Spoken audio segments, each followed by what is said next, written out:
Friends, आज मैं बात करने वाली हूँ कि घर के काम अपनी रिस्पॉन्सिबिलिटीज़ के साथ हम अपनी पढ़ाई को कैसे मैनेज करें।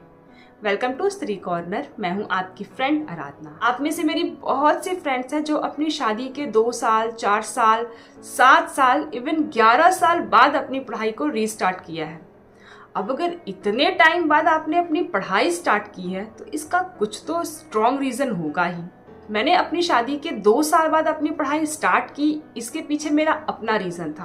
अब चाहे वो मैं खुद से सेटिस्फाइड नहीं हूँ, मैं फिनेंशियली इंडिपेंडेंट होना चाहती हूँ, या फिर कुछ भी हो सकता है। अगर हमारा रीज़न स्ट्रॉन्ग है ना, अगर हमारे माइंड में सेट है कि एग्जैक्टली हम पढ़ किस लिए रहे हैं, तो चीज़ों को मैनेज हम यूँ कर लेंगे।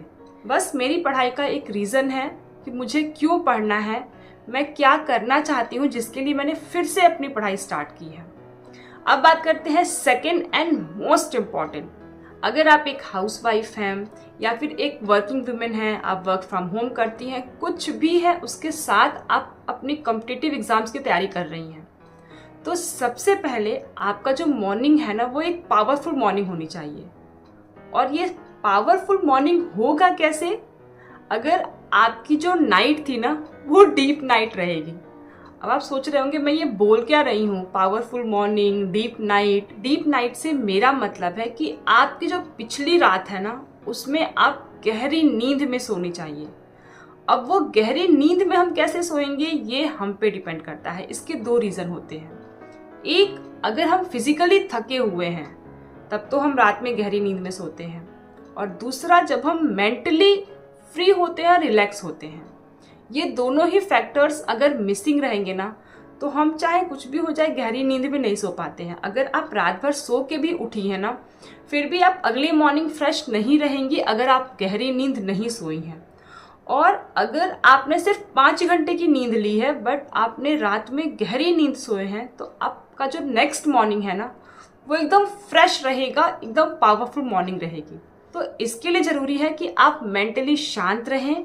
मतलब सोने से पहले ना, आज दिन में जो चिक चिक झिक झिक जो भी हुआ, उसको शॉर्ट आउट करके तब सोएं। अगर कुछ आपको छोटा बनने से ही जो चिक चिक है वो ख़त्म हो जा रहा है, तो आप ही छोटा बन करके पर उसको रात में ही ख़त्म करके तब सोइए, ताकि आपका माइंड जो है वो शांत रहे। और कुछ विमेंस की हैबिट होती है ना कि दिन में हम सो जाते हैं।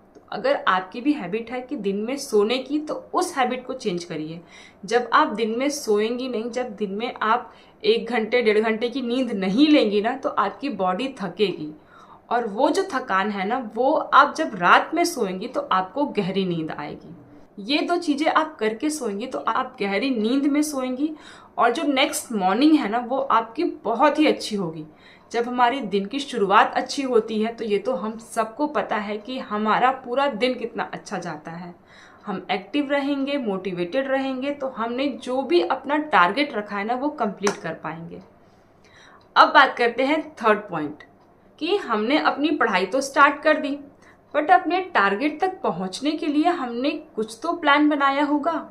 तो जो हम अपना एक गोल सेट करते हैं ना, मतलब आज का मेरा गोल क्या है, उसे छोटा रखिए।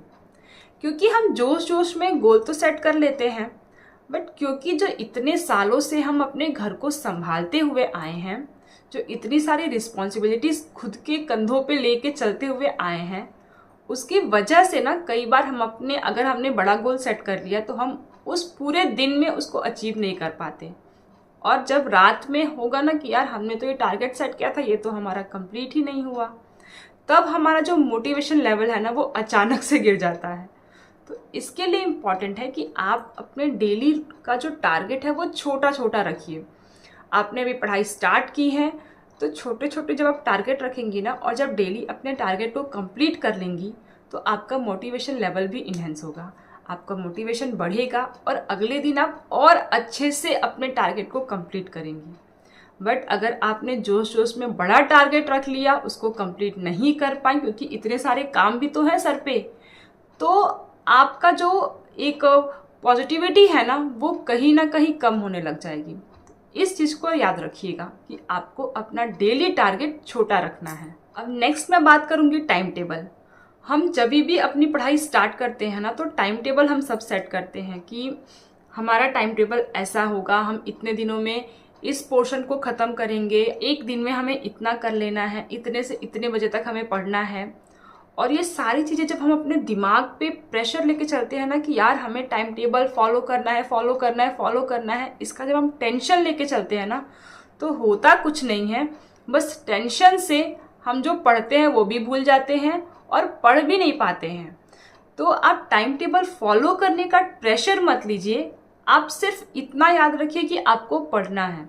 जब शुरू शुरू में आप पढ़ना स्टार्ट करेंगे ना, एक तो वैसे भी मन नहीं लगता है, जब अगर आपने काफ़ी टाइम बाद अपनी पढ़ाई को स्टार्ट किया है तो ज़बरदस्ती पढ़ने बैठने पे नींद आने लग जाती है।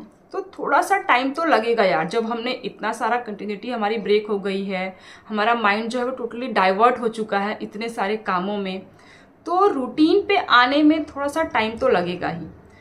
इसलिए आप सिर्फ ये फोकस करिए कि आपको पढ़ना है। टाइम टेबल फॉलो करने के पीछे अगर आप पढ़ेंगी तो आपका टाइम वेस्ट होगा, फॉलो नहीं कर पाएंगी, इवन आपका टाइम वेस्ट होने लग जाएगा, क्योंकि आप प्रेशर में रहेंगे कि मुझे टाइम टेबल फॉलो करना है, और वहाँ पे ना आपका मोटिवेशन भी कम होगा और आपके ऊपर प्रेशर की वजह से आप जो पढ़ेंगी वो भी भूलते जाएंगी। तो इसलिए स्टार्टिंग में आप सिर्फ ये याद रखिए कि आपको पढ़ाई करना है, फिर धीरे धीरे पढ़ते पढ़ते आपका रूटीन सेट हो जाएगा और टाइम टेबल अपने आप बन जाएगा और आप इसको फॉलो भी कर लेंगी। ये चीज़ बहुत ही इम्पॉर्टेंट है अगर आपने अपनी पढ़ाई कुछ सालों बाद गैपिंग के बाद रीस्टार्ट की है तो।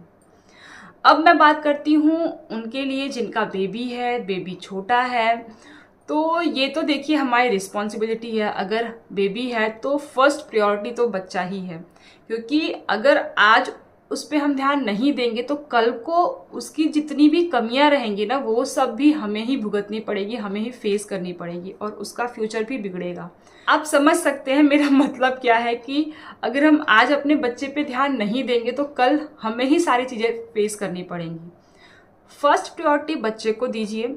पढ़ाई स्टार्टिंग में 2 घंटे करिए, 1 घंटा करिए, आधा घंटा करिए, बच्चे पे ध्यान दीजिए। जब बच्चा सो जाए ना, मैं ऐसे ही करती हूँ, जब मेरे 2 बच्चे हैं, दोनों ही छोटे हैं, तो जब मेरे बच्चे सोए रहते हैं मॉर्निंग में मैं जल्दी उठ के पढ़ लेती हूँ। इवन अभी मैं ये वीडियो शूट कर रही हूँ, रात के 11:30 हो गए हैं और मेरे दोनों बच्चे सो रहे हैं। तो इस टाइम मैं इस रूम का फ़ैन ऑफ करके, आपको पसीना दिख रहा होगा, ऑफ करके मैं वीडियो शूट कर रही हूँ। तो अपने अकॉर्डिंग आप अपनी चीज़ों को मैनेज कर सकती हैं, ये आपके ऊपर डिपेंड करता है। बच्चे हैं, बच्चे को फर्स्ट प्रायोरिटी देना है। शादी के बाद अगर आपने अपनी पढ़ाई रीस्टार्ट की है तो यकीन मानिए पहली और सबसे बड़ी लड़ाई आपने यहीं पे जीत ली है। और लास्ट में एक छोटी सी लाइन बोलूँगी कि मंजिल दूर है पर बस चलते रहना है, मंजिल खुद ब खुद मिलेगी। याद रखिए कि हम आज जो मेहनत कर रहे हैं ना वो वेस्ट नहीं होगी। ये था मेरा आज का वीडियो, आई होप आपको पसंद आया होगा, और अगर आपको थोड़ा भी हेल्पफुल लगे तो प्लीज़ इस वीडियो को शेयर ज़रूर करिएगा, ताकि हम जैसी जितनी भी हमारी फ्रेंड्स हैं उन सबको एक सपोर्ट मिल पाए। क्योंकि कहीं ना कहीं जब हम अपनी इस जर्नी को स्टार्ट करते हैं ना तो हम एक सपोर्ट ढूंढते हैं कि कहीं से हमें कुछ सपोर्ट मिले, कोई तो हो हमारे जैसा जो इन सब चीज़ों को फेस कर रहा हो, जिसको सुन के देख के हमें थोड़ी सी पॉजिटिविटी आए। और आप मुझे इंस्टाग्राम पे भी सर्च कर सकते हैं आराधना राजीव दुबे से। आपके पास अगर कुछ भी क्वेरी होगा, कोई सजेशन होगा मेरे लिए, तो आप मुझे नीचे कमेंट बॉक्स आपके लिए ही है, कमेंट करके पूछ सकते हैं और बता सकते हैं।